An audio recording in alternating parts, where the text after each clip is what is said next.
Red Bull might have just revealed the biggest warning of the season, and we are only days away from the first race. Max Verstappen has admitted that the RB22 was running conservative modes in Bahrain, while still completing over 2,000 laps with zero major failures. Zero. At the same time, leaked race data suggests they were around 4/10ths per lap faster than Ferrari on long runs. 4/10ths. In conservative trim. Now add this. The new Ford power unit ran 12 degrees cooler than expected, with no energy clipping on the longest straights. That means full deployment. Every lap. No drop-off. And for Australia, Red Bull is bringing a full evolution package. New blown diffuser side pods. A redesigned front wing. A refined diffuser. A sharper hybrid engine map for race starts. Estimated gain? Close to half a second per lap. If that number is real, the RB22 does not just start competitive. It starts dominant. And Verstappen just hinted they still have more to unlock. Subscribe now, because what Red Bull is about to unleash in Melbourne could change the entire championship before it even properly begins. Let's break down why this is such a shock to the paddock. Because what Red Bull did in Bahrain was not loud. It was calculated. While other teams chased single-lap glory, the RB22 focused on mileage and correlation. Over 2,000 laps completed. No major mechanical failures. That is not just reliability. That is confidence in the package. And here is where it becomes uncomfortable for their rivals. Even in conservative engine modes, Verstappen was posting sector times that hinted at hidden pace. In technical sections, the car was strong without needing aggressive deployment. That suggests the aerodynamic platform is stable. Now add the Ford power unit into the equation. In testing, it ran significantly cooler than benchmark expectations, roughly 12 degrees lower, and showed no visible energy clipping on the straights. That is huge. No clipping means full electrical deployment all the way down the straight. Cooler temperatures mean sustained performance across race distance.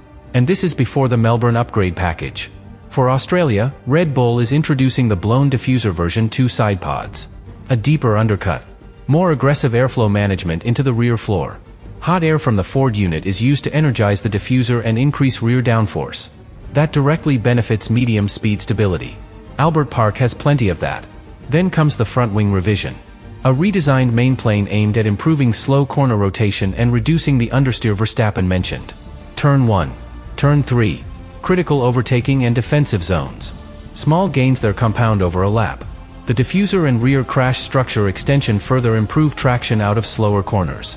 Traction plus clean deployment equals stronger exits. Stronger exits mean easier overtakes and better defense. And finally, the refined Stage 2 engine map. Sharper throttle response. Reduced turbo lag. More efficient hybrid management. This matters at race starts. It matters after safety car restarts. Australia is known for interruptions. If Verstappen gains even a fraction at a restart, track position becomes easier to control.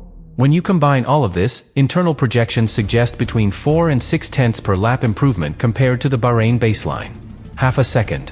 That is the difference between fighting and leading comfortably. And remember, this is the first Grand Prix of the season. Days away. If Red Bull starts strong with a car that is already reliable, already efficient, and now sharper in slow corners and stronger in rear stability, the psychological impact on the grid will be immediate. Because when a team shows both depth and upgrade momentum before race 1, the message is clear. They are not catching up. They are pulling away. And that is why Verstappen's calm confidence feels so significant right now. But here is where the story becomes even more interesting. Because speed alone does not scare rivals. Consistency does. If you look at the Bahrain simulations, Red Bull's long runs showed extremely low tire degradation. Around a tenth per lap across extended stints. That is not just good. That is strategic freedom. Low degradation means they can extend a stint if needed. It means they can undercut without destroying the tires. It means they can push late in the race while others are managing drop-off. And Melbourne is a circuit where strategy can flip quickly. A well-timed safety car. An early pit window. A shift in track temperature. If your car protects its tires better than anyone else, you dictate the tempo. Now combine that with the aerodynamic refinements. The blown diffuser concept increases rear downforce without adding excessive drag. The front wing revision improves entry rotation in slow corners. The diffuser extension enhances traction in the final sector. These are not random upgrades. They target exactly what Albert Park demands. Sector 1 requires precision on entry. Sector 2 rewards aerodynamic stability through flowing changes of direction. Sector 3 punishes poor traction and rewards clean power delivery. Red Bull's package addresses all three. And then there is the hybrid system. The Ford unit showed no clipping in Bahrain. That means no sudden loss of electrical boost at the end of straights. In race conditions, that translates to predictable overtaking windows and stronger defense. Now imagine Verstappen leading. Stable rear end. Clean deployment. Minimal degradation. Sharper rotation in slow corners. He does not need to attack aggressively. He controls the race rhythm. That is what makes this so dangerous. Because early season dominance is not built on raw speed alone. It is built on control. And control forces others into reaction mode. Ferrari may push development aggressively. Mercedes may experiment with setup windows earlier than planned. Risk increases. Mistakes follow. Red Bull remains composed. And we are only days away from the first Grand Prix. If Melbourne confirms the projected gains, and the RB22 delivers both reliability and pace under full race stress, the championship narrative shifts immediately. It becomes a question of who can stop them, not who can match them. And that is why Verstappen's revelation feels so significant. He did not boast. He did not overpromise. He simply hinted that what we saw in Bahrain was not the ceiling. It was the foundation. Australia might be where that foundation turns into something much bigger. And this is where the pressure shifts completely. Because if Australia confirms what the data is already suggesting, Red Bull will not just start the season strong. They will start it with momentum. Momentum in Formula One is powerful. It shapes development direction. It builds internal belief. It forces rivals to question their own concepts. And when a team begins with both reliability and upgrade headroom, that combination becomes dangerous. The RB22 has already shown durability. Over 2,000 laps in testing. Minimal mechanical drama. That gives engineers freedom. Freedom to push setup boundaries. Freedom to run more aggressive maps. Freedom to experiment without fearing a fragile base. Now add the aerodynamic gain projected for Melbourne, roughly half a second per lap. Half a second at the front does not just create a gap. It creates breathing space. Breathing space allows Verstappen to manage tires. Managing tires protects strategy. Protecting strategy reduces mistakes. And here is the deeper implication. When a car is stable across all sectors, development becomes refinement instead of repair. Refinement is faster. Repair is reactive. Right now, Red Bull looks like they are refining. And that psychological difference spreads quickly across the paddock. Ferrari may see the data and accelerate upgrades. Mercedes may push experimental setups to close the margin. Both approaches carry risk.